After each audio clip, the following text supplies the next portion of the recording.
Assalamualaikum semua teman-teman. Perkenalkan nama saya Stefani dengan NIM 250460331. Di sini saya bakal mengobservasi sejarah hidup budaya yang ada di Minangkabau, khususnya di Kota Batu Sangkar. Jadi di sini saya akan mendatangi ada 4 tempat, yaitu Batu Batikam. Yang pertama itu Batu Batikam, yang kedua itu Batu Basure, yang ketiga Balai Kebudayaan Sumatera Barat, dan keempat itu ya kalian pasti tahu Istana Baso Pagaduyung.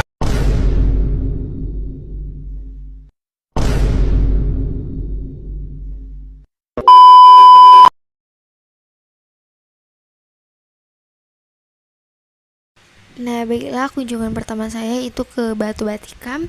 Ini hasil observasi saya pada KKL tanggal 2 Mei 2025 kemarin. Berdasarkan hasil observasi saya di lapangan, Batu Batikam merupakan salah satu cagar budaya dan situs megalitikum prasejarah yang terletak di Jorong Dusun Tuo, Nagari Limokaum, Kecamatan Limokaum, Kabupaten Tanah Datar, Provinsi Sumatera Barat. Secara harfiah, nama objek ini memiliki arti batu yang tertusuk atau ditikam. Melalui pengamatan langsung, saya melihat situs seluas 1.800 meter. Persegi ini dahulu berfungsi sebagai medan dan bapane, yaitu gelanggang terbuka tempat bermusyawarah para kepala suku dan pemuka adat Minangkabau zaman dahulu. Pengumpulan data laporan ini saya lakukan secara terpadu melalui metode orientasi fisik objek, dokumentasi visual letak susunan batu, serta studi literatur yang mencocokkan cerita rakyat lokal dengan data berkas publikasi Nagari Limokaum. Menurut analisis saya terhadap aspek historis dan budayanya, keberadaan lubang pada Batu Batikam memiliki kaitan erat dengan sejarah dualisme sistem adat Minangkabau. Legenda masyarakat setempat mencatat bahwa lubang tersebut merupakan bekas tusukan keris milik Datuk Parpatinan Sabatang saat terlibat selisih paham dengan saudaranya, yaitu Datuk Katumanggungan. Konflik tersebut dipicu oleh perbedaan prinsip orientasi ketatanegaraan, di mana aliran kelarasan Kotopuliang mendaki sistem hierarki aristokratis, sementara aliran kelarasan Bodi Candiago menginginkan sistem pemerintahan yang demokratis. Penikaman batu ini merupakan bentuk pelampiasan emosional, emosi kedua tokoh adat demi menghindari pertumpahan darah fisik, sehingga meninggalkan lubang nyata pada andesit sebagai prasasti perdamaian. Dari seluruh rangkaian pengamatan ini, saya menyimpulkan bahwa Batu Batikam merupakan simbol autentik dari pelembagaan nilai musyawarah, mufakat, dan resolusi konflik secara damai dalam filosofi adat Minangkabau. Situs prasejarah ini membuktikan bahwa tradisi ruang publik demokratis yang setara sudah mendarah daging di Sumatera Barat jauh sebelum tatanan hukum modern masuk.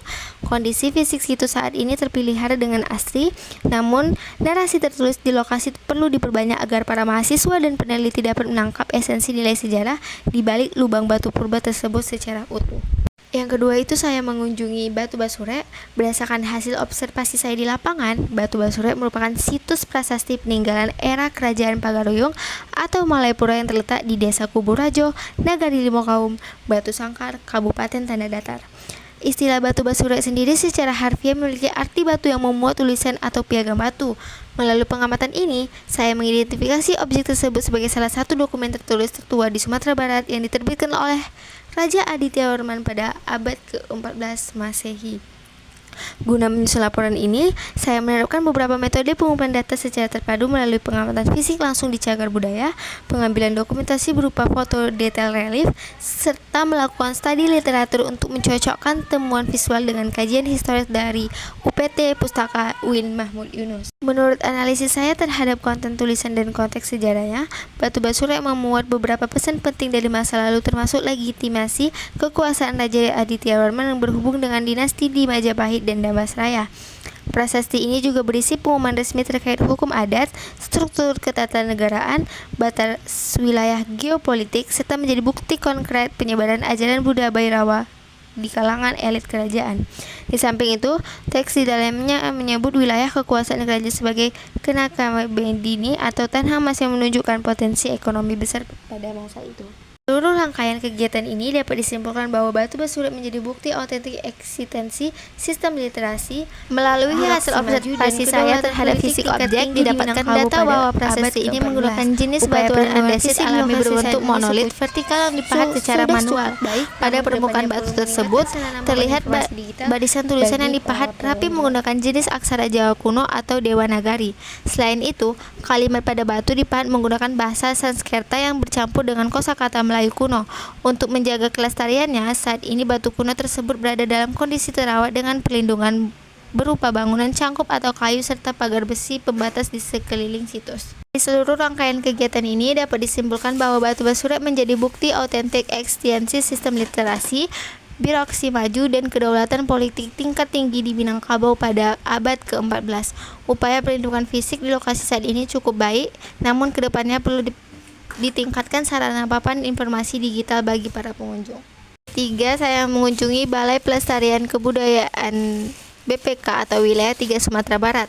Berdasarkan hasil observasi saya di lapangan, Balai Pelestarian Kebudayaan BPK Wilayah 3 Sumatera Barat merupakan unit pelaksanaan teknis resmi di bawah Direktorat Jenderal Kebudayaan, Kementerian Pendidikan, Riset dan Teknologi.